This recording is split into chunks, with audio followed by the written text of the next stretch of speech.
দর্শক, আমি প্রদীপ কুমার নাথ টিভি10 শিলচরে আপনাদের স্বাগত জানাচ্ছি। দর্শক, একটি খুব গুরুত্বপূর্ণ খবর।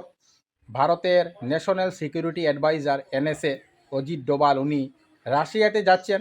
উনি 27 থেকে 29 তারিখ পর্যন্ত রাশিয়াতে অনুষ্ঠিত রক্ষা সংক্রান্ত একটি মিটিংয়ে যোগদান করবেন।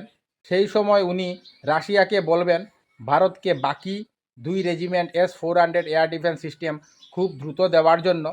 আপনারা সবাই জানেন ভারত রাশিয়ার সঙ্গে 2018 ইংরাজিতে S-400 এয়ার ডিফেন্স সিস্টেমের 5টি রেজিমেন্ট ডিল করেছিল।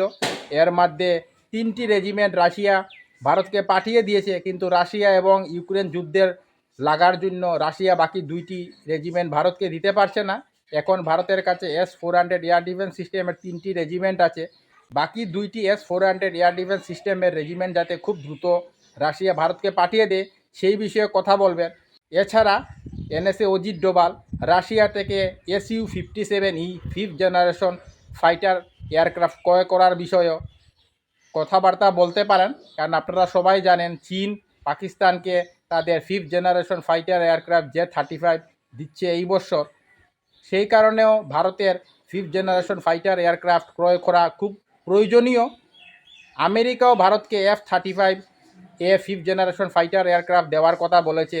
এদিকে রাশিয়াও ভারতকে Su-57E 5th generation fighter aircraft দেওয়ার কথা বলেছে। এছাড়া রাশিয়া বলেছে ভারতকে Su-57E 5th জেনারেশন ফাইটার এয়ারক্রাফটের 100% টেকনোলজিও ট্রান্সফার করে দেবে, যাতে ভারত নিজে Su-57E নিজের দেশে তৈরি করতে পারে। কিন্তু আমেরিকা 100% টেকনোলজি ভারতকে দিতে চাইছে না। সেই কারণে ভারত Su-57E রাশিয়া থেকে ক্রয় করতে চাইছে। ভারতের খুব দ্রুত 5th জেনারেশন ফাইটার এয়ারক্রাফটের প্রয়োজন। আপনারা জানেনই ভারতের প্রধানমন্ত্রী নরেন্দ্র মোদীজি উনি বলেই দিয়েছেন অপারেশন সিন্দুর এখনও জারি রয়েছে, অপারেশন সিন্দুর এখনও বন্ধ হয় নাই। আর সেই বয়ে পাকিস্তান থরথর করে কাঁপছে, তাই দ্রুত 5th generation fighter aircraft China থেকে ক্রয় করতে চাইছে, যাতে ভারতের রাফেলের সঙ্গে টক্কর দিতে পারে। কিন্তু ভারতও পাকিস্তানকে ছাড়ার পাত্র নয়। ভারত পাকিস্তানকে কোনো সুযোগ দিতে চাইছে না, তাই ভারতও সঙ্গে সঙ্গে 5th জেনারেশন ফাইটার এয়ারক্রাফট ক্রয় করার জন্য উঠে পড়ে লেগে গেছে। হয় ভারত রাশিয়া থেকে Su-57E ফাইটার এয়ারক্রাফট ক্রয় করবে, অথবা আমেরিকা থেকে F-35A ফাইটার এয়ারক্রাফট ক্রয় করবে। ভারতের এনএসএ অজিত ডোভালের রাশিয়ার যাত্রা শুনে চীন পাকিস্তান ভয়ে থরথর করে কাঁপছে। না জানি এনএসএ অজিত ডোভাল রাশিয়ার সঙ্গে কি ভয়ঙ্কর অস্ত্র ক্রয় করার চুক্তি করে নেয়। এছাড়া সূত্র মারফত জানা যাচ্ছে এনএসএ অজিত ডোভাল রাশিয়ার সঙ্গে S-500 এয়ার ডিফেন্স সিস্টেম ক্রয় করার বিষয়েও কথাবার্তা বলতে পারেন। কারণ S-500 এয়ার ডিফেন্স সিস্টেম বর্তমানে পৃথিবীর সবথেকে ভয়ঙ্কর এবং বিপজ্জনক এয়ার ডিফেন্স সিস্টেম।